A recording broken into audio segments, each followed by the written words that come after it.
During the singing, the first song, I stood in the back, and I could not help but think of so many people over the years that used to be sitting in one seat or another in this room that are no longer here because they are in heaven. I don't know if anybody played high school sports. Anybody play high school sports? Okay, anybody watch high school sports when you were in high school? So if you played, a lot of sports structures had JV and varsity, and usually, unless you were super good, you started in JV early on in your high school career, and then if you were good, you moved up to varsity. And there is some sense that reminded me of what we're doing here. We are JV. JV counts. It's not like it doesn't count, but at some point, God comes and goes, okay, you're being pulled up to varsity. And the people who used to sing and worship and stand and sit in these chairs, they're in varsity. They didn't stop. By no means did they stop. And by no means are they not part of us anymore. They just got pulled up to varsity. And they're doing the same kind of worship and the same kind of serving and the same kind of loving the Lord. They're just doing it at a whole different level right now. So I just want to keep this in front of your mind, that maybe some of those names or faces are very close to heart for you. One day, you too are going to get a call and you'll get pulled up to varsity. And when that happens, we're going to let you go and we're going to celebrate your life. And when that happens, we're going to know that the best things that you've ever seen are about to happen. So let's hold on to hope. While we're here, let's do something. While we're here, let's follow the passion and the purpose that God has given us to make a difference in His world for His will. We've been talking about my why during this series. My why is the reason I do what I do is to be able to teach the way, the truth, and the life, and hopefully help other people's lives be better through knowing Jesus and following His ways. It leads through almost everything that I do in one way or another, even going to the store or taking a walk in town, whether that's a conversation, whether it's a message, whether it's a prayer, whether it's a smile, whether it's a surprise amount of energy for somebody who is just going through their normal everyday. Sometimes I'll do that to strangers. I'll just say something that'll catch them off guard and just make them smile. There's a why behind this stuff that makes things meaningful, and when we recognize what that is in each one of us, we get to live it out a little bit more intentionally. And then when we recognize at an even deeper layer that God has given us a mission. He's given you a mission. That feels pretty special, doesn't it? In the last few weeks, as we've been talking about our why, our mission, our purpose, it's been interesting for me to hear some of the interactions and some of the things that are happening in your heart. I talked to somebody recently from our congregation who said she's really clarified her why. She has this theme that she always does when caring for people, and it just made a huge difference in the lives of people who really need her. There was another person in our congregation who has been stirred in the last few weeks to step out and do something new in ministry and take a step of faith that he hasn't taken before. And so this week he got involved in a different level of ministry than he's been in his whole life. And it was scary and very exciting. I talked with somebody, this was Dugan that I talked to, who started us off this series with talking about the Great Commission. But as we start talking about the personalization of this Great Commission, for him, part of that personalization was with his other job related to environmental science and care. And for him, the why wasn't just to manage weeds or to manage properties. It was creation care, recognizing God made this world. We want to be caretakers of it, and we want to learn how He made it and work together with what He made. I love that depth of the why because it takes a normal job and recognizes the sacred fingerprint on it. I hope you've been having some similar insights or fires or passions that maybe are lighting up in your life. Does anybody want to share real quick one of your clarity moments of why? Your why? What is your mission? What is your God-given theme to make a difference in the world? Okay, he walked off the stage. He's serious. Yes? Taking care of my granddaughter. Yes. Don't want to put her in daycare, and Grandma's Grandma is the best, taking care of her granddaughter. That is fantastic. I feel like we should clap for that because that is awesome. Something that may seem to be overlooked and not really significant in a huge world perspective, but it's very significant. What else? What's your why that's been standing out to you lately? I went back to work, not what I wanted, but I think it's a God thing because I get to witness there, be a light to people, and let them realize that Christianity is not a sad thing, but a happy thing. Yes, that's great. If you couldn't hear, she said, I went back to work and was able to be a light in people's lives that interact at the store and help them realize Christianity is not well, I'm paraphrasing now. Should have given you a mic. Christianity is a life of joy. That's wonderful, and you're a great representative of that. Yeah. This past week, just took the opportunity. There was a man walking down the hallway that had left the company and come back. Okay. And I said, "What are you doing here?" He says, "Well, it didn't work out." I said, "God planted you here for a reason." That's the first thing that come out of my mouth. And he said, "You're right." Wow. He said, "You're right." Yeah. Yeah. Take Yeah. the opportunity. Thanks. Yeah. Just a real quick recap. If you didn't hear in the back, conversation with a coworker, and Tim shared, God planted you here for a reason, and that was a moment of connection. Anybody else? Yeah. I kind of share things in this one particular class, Hebrew. Anyway, the deeper things that we don't see in English. Yeah. Yeah. Sharing the deeper things Hidden things. from Hebrew. Yep. Anybody else? I like helping people and kind of taking care of people. And I do work's not the word, but volunteer at the food pantry in Pearston, and I enjoy that. Yes. That's great. That's great. Use Yes. Yes. Yeah. I saw him. Yeah. We're also doing this pathway, crossroads, whatever, and it goes right along with what you're teaching. And I found out there's a test that you take at the end, and I found out I'm a teacher. And I'm telling you, I went through it grudgingly. I did not want to be a teacher. God, you made a mistake, but He led me through. I can't do it without Him. And He provides, He gives me little nuggets every week. He is with me, and that is the best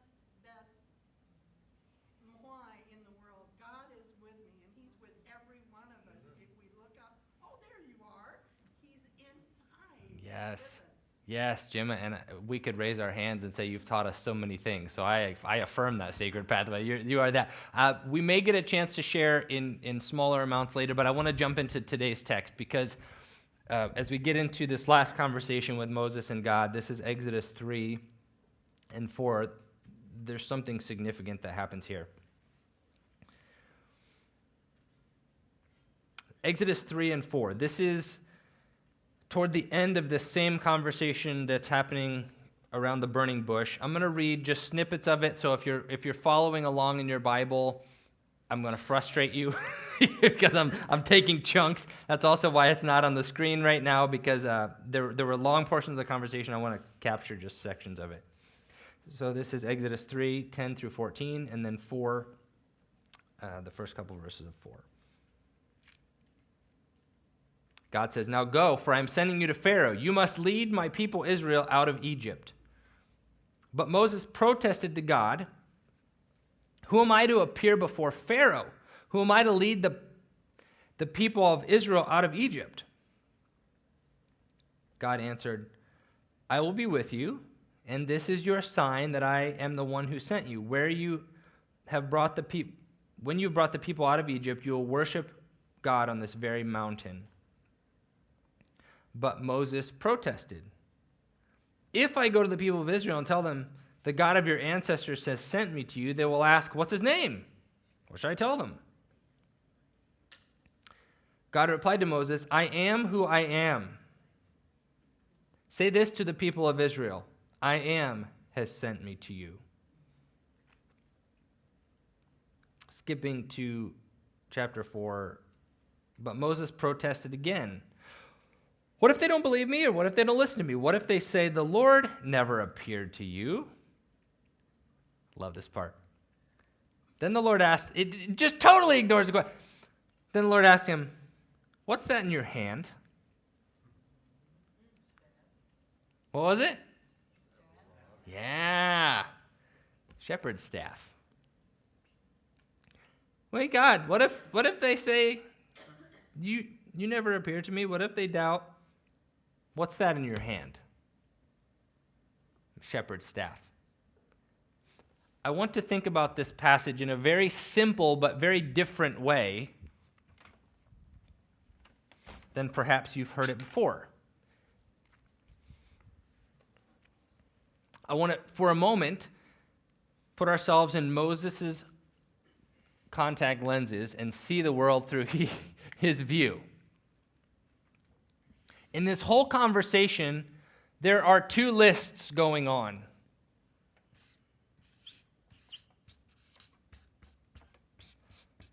And this is where we land today, because Moses has already clarified what the burning is from. God lit this fire. God is calling him to Egypt. He knows what God wants him to do. He, for the most part, has a very clear sense of this calling. God told him outright. He knows that these are God's people. God is the one that's rescuing him. He's the one being sent. But now when it comes down to it, he is focusing on a list of don't haves. Well, if this is the mission, I see some problems here. I see some gaps. You want me to basically go virtually by myself. There'll be a few people, but virtually by myself to the most powerful kingdom in the known world and tell Pharaoh, by the way, whom I'm not in good favor with because I ran away from them, and tell Pharaoh that I'm just going to take the bulk of your economic slave force, and we're going to just leave you high and dry.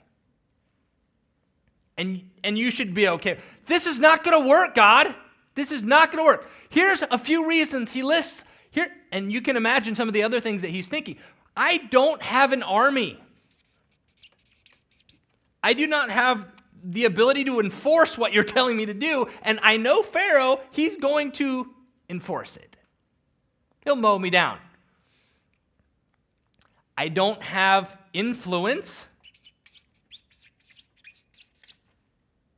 In fact, you could say that I have negative influence in Egypt. I left there on bad terms. It's not like I'm going in as the lost son of Egypt. Everybody is excited to see. There's a warrant out for my arrest in Egypt. not a good place for me to go. And I honestly, I don't even have a single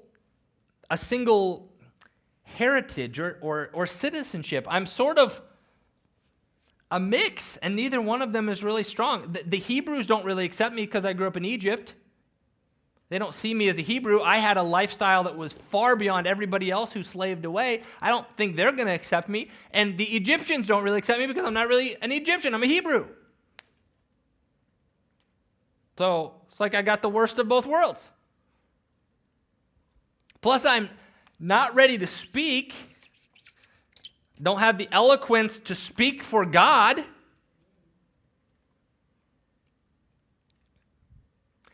And I'm pretty terrified. Let's just be honest. I don't have experience leading large groups of people through the wilderness. I've never done this kind of thing before. I don't have youth going for me. In case you didn't know, Moses was not a young man at this point. I don't have the energy for this.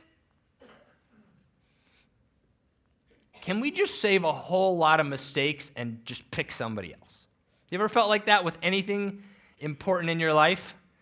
Anything that you felt like, okay, I sense that God is in this, and he's sending me, he's calling me, he's put me in this place, he's placed me in this hard place. Something about this I just can't walk away from because there's something divine in the mix here, but I can't do it. Anybody ever felt like that? And this whole conversation is just Moses highlighting all these things. And there's another list. And this is the list that God is just saying, hello, I'm not arguing that these things aren't true. By the way, did you notice that? God doesn't try to argue whether or not he has these things, and he quite honestly doesn't give him any of them. He just shifts the focus. Oh, here's what you do have, Moses. You have shepherding experience. I know people are a little different than sheep, but you have experience leading a large herd through the wilderness. That's essentially what you'll be doing for the next 40 years. You actually have what you consider a negative. You have dual culture. That's actually a positive, Moses, because you know Egypt and you know Pharaoh, and you could walk in differently than any other Hebrew because of your upbringing. And you are also a Hebrew, so unlike any other Egyptian, you are one of my people of Israel. That what you don't have is actually a positive. You do have dual culture and dual citizenship. By the way, you have a family. Don't think you're going alone. Let's bring Aaron into the mix. He'll do some of the speaking for you. And by the way, your wife Zipporah, she's going with you. And fast forward just a few chapters, she ended up saving his life before they ever got to Egypt, by the way. Read the story. Moses' wife saves his life. He was about to be killed. His wife steps in, saves his life. Are we forgetting? Oh, there's one more thing you have, Moses.